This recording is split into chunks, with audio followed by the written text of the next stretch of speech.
বন্ধুসকল নমস্কাৰ।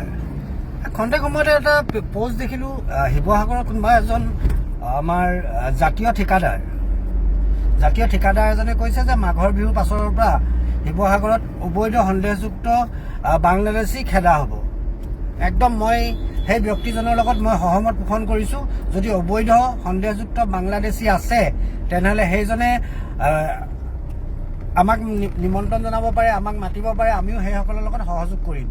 কিন্তু অবৈধ সন্দেহযুক্ত বাংলাদেশীৰ নামত যদি কেনেবাকৈ নগাঁৱৰ বা নামনি অসমৰ ধুবুৰী হোজাইৰ স্থানীয় ব্যক্তি, ভাৰতীয় মূলৰ ব্যক্তিক যদি কেনেবাকৈ আপোনালোকে অসুবিধা কৰিবলৈ হয়, নিৰ্যাতন কৰিবলৈ হয়, কাৰণ শিৱসাগৰখনটো কাৰো বাপেকৰ পৈতৃক সম্পত্তি নহয়, একদম চিধা আৰু স্পষ্ট কথা।